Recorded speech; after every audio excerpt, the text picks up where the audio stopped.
Havana ny fahasoavan'ny tompontsika. Miaro ny olony ny tompo no hevitra zay enantsika indray zany amin'ity volana voavoatiry havana malala. Timoty faharotoko fahefatra ny andinin'ny fahaenina ambin'ny folo ka hatramin'ny fahavalo ambin'ny folo ry havana anao ka hivedatra ao loatsika ao anatin'izany no akatsika ny hafatry ny tompo. Hafatravatra faraparany ataon'ity lehilahy anankiray Paoly apôstôly izay efa ao anatin'ny fahanterany, ao anatin'ny fahosany, manafatrafatra manome dinidinika any Timoty zanany ara-panahy izy. Voalaza ny tantara fa migadra androma izy, figadrana faharoa moa no resahana amin'izany. Efa fantany ny zavatra anjoho azy, efa akaiky ny fahafatesany, nandao azy avokoa ireo namany. Voalaza fa ilioka samirery sisany teo anilany tamin'izao ady sarotra zay atriany izao, fa mampahery ny mpanompo mandrakariva nefa Andriamanitra ry havana, mampahery ny mpanompony ny tompo ka tsy mamela azy eo rery ao anatin'ny fotoan-tsarotra tahaka izao. Mizara roa mazava tsara ry havana zao ten'Andriamanitra zao. Voalohany dia zao ny hoe mampahery ny mpanompony ny tompo ka tsy mandao azy, mampahery ny mpanompony ny tompo ka tsy mandao azy. Andeha ravina vakatsika ny andinin'ny fahaenina ambin'ny folo miaraka tsika rehetra tamin'ny nandaharako voalohany hanala tsiny tenako dia tsy nisy nomba fa nandao avokoa izy rehetra, aza mba atao helony anie zany. Fito ambin'ny folo, kanefa ny tompo nitsangana teo anilako ka nampahery ahy. Kanefa ny tompo nitsangana teo anilako izy ka nampahery ahy. Rehefa mamaky ty zavatra zay tantarain'ny apôstôly Paoly ty tsika ravana malala dia to mahita mahazo sara-tsaina ny apôstôly Paoly mitantara mivantana ny zavatra manahirana azy, ny makarary ny ainy, na ory azy, dia tsy nanafiny zany tamin'ny Timoty izy. Anefa hitatsika eto fa nanana ny tanjatsaina izy, mbola vonina anoy ny anjara azakazaka efa nataony izy. Tena tansainy amin'ny atsipriany mihitsy, ary raha atrany amin'ny andinin'ny fahasivy ry havana dia verina fa misy olona maromaro teo zay nisafidy hitsokan-daharana nandao azy. Misy aza nahavita zay nanao ratsy azy mihitsy. Misy olona nitsokan-daharana, tsy nisy nampahery Paoly apôstôly fa nandao azy avokoa ny namandrehetra. Voalaza fa liko ihany izy no mba tafajanona teo aminy. Dia nafarany moa i Timoty marika tongava aty, ny andro rehefa akaiky ny rina hoeto ilay akanjo be fanaovako iny, hoy eo amin'ny ambombony eo, lehilahy antitra any am-pigadrana, ny atsika mamely namana mandao avokoa, fa tsy nahakivy azy zany, tsy nandao azy tao anatin'ny fotoan-tsarotra ny tompo, fa mbola vonina izy anoy ny asa fanompony.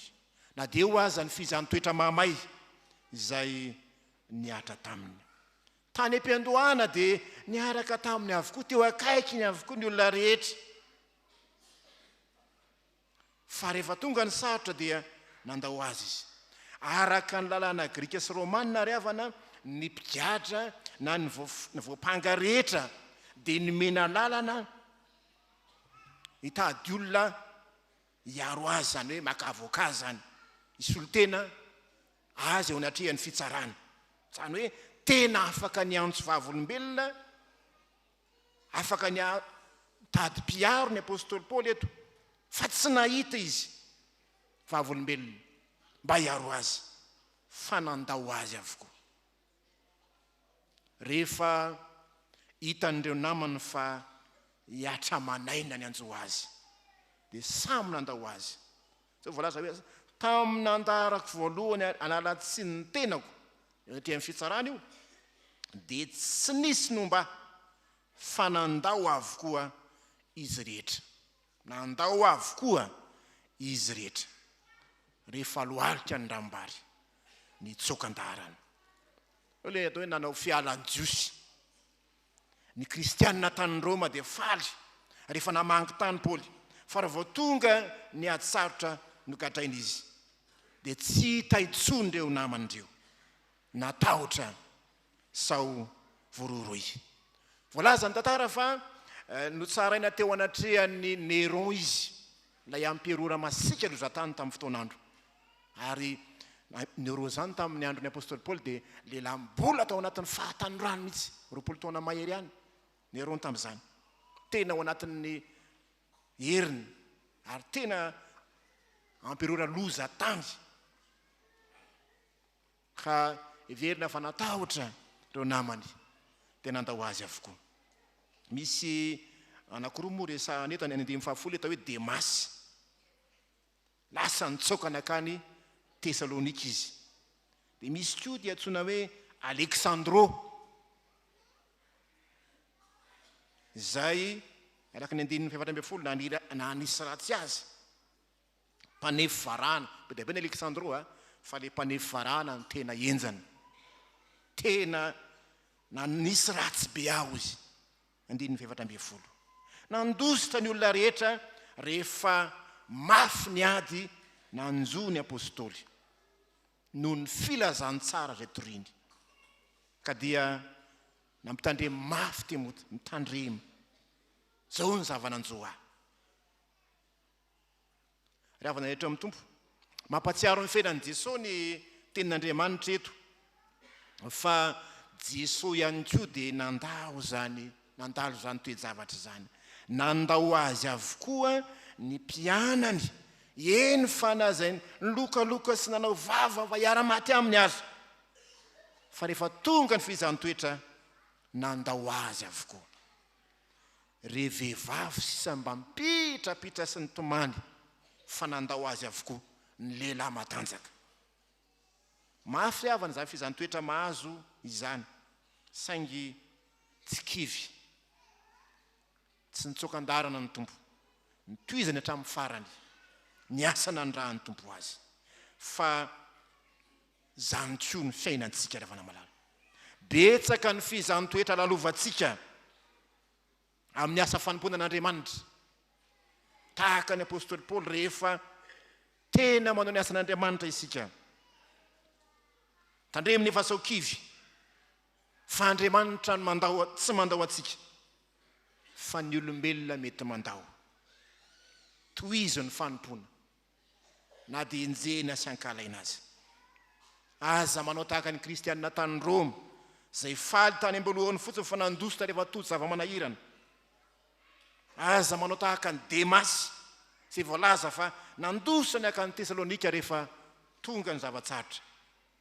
Aza manao tahaka ny Aleksandro, izay voalaza fa tena nitoroka ny apôstôly Paoly teny amin'ny fitsarana mihitsy tamin'ny fotoanandro. Ho anao ravana malala, mety miatra amintsika ny zavatsarotra amin'ny fitorizan-tsara. Mety misy manosim-potaka manendrikendrika, dia ireo ny mpianatra zay ninjehan'ny faritra eo, ny mpianatra eo manao ohatra zao, fa Jesosy dia niaro azy, niaro azy. Kristianina isika manao ny asan'Andriamanitra dia aza mba ho isan'izay mandao namana tratra amin'ny fahoriana. Isika dia ray ihany, ray vatsy ray ihany ao amin'ny fanomponan'Andriamanitra, ka tsy tsara ny mifandao rehefa ao anatin'ny ady tahaka izany. Momba antsika nefa ny Tompo, Jesosy tsy mandao. Fiainan'ny mpirompan'Andriamanitra rehetra na Joba aza dia nivady le fomandro mihitsy na nometsy ny azy. Mianao ve dia mbola hijanona ihany amin'izao Andriamanitra eo zao, efa zao no manjoanao. Zao ry havana ny tsarovy, mampahery, miaro ny olony Andriamanitra, ka tsy mamelanao ho resy. Fa ny faharoa ry havana, mampahery ny olony ny Tompo, ka miaro sy manafaka azy amin'ny fahavalo. Andeha vakitsika ny anteniny fahafitam-befolo sy ny fahavalambefolo naran'ny Tompo. Kanefa ny Tompo nitsangana teo anilako ka nampahery ahy mba ho tanterahana tokoa amin'ny ataoko ny fitorian-teny ary mba ho ren'ny-jentilisa rehetra zany, ary izao novonjena tao am-bavan'ny liona, ary ny Tompo anafakay amin'ny asa ratsy rehetra ka monjy ahy amin'ny fanjakany any an-danitra. Ho azy ny voninahitra mandrakizay. Amen. Miaro manafaka amin'ny fahavalo. Tsy hoe tsy mandao fotsiny izy fa tena miaro. Nitsangana teo anilako, nampahery ahy, novonjena tao am-bavan'ny liona hoy izy. Zany dia fanehoany fa tena raisin'io fahavalo mihitsy ireo izay manao zavatra tsy ahatanteraka ny asa fitoriana ny filazany tsara, zay mitodika makany amin'ny jentilisa zay mila vonjy ihany koa. Fa lazay ny hoe liona mo fahavalo eto. Fantany fa misy zava-dratsy zay kotrehan'ny fahavalo amelezana azy. Nefa zao ny finoany, ny Tompo anafakay amin'ny asa ratsy rehetra ka hamonjy aho izy. Zany hoe ny Tompo dia mamonjy, ny Tompo dia manafaka amin'izao zava-misy zao, ary tena hiantoka ny fiainany mandrakizay tokoa. Tsy mba mitovy amin'ny tetran'olombelona,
rehetra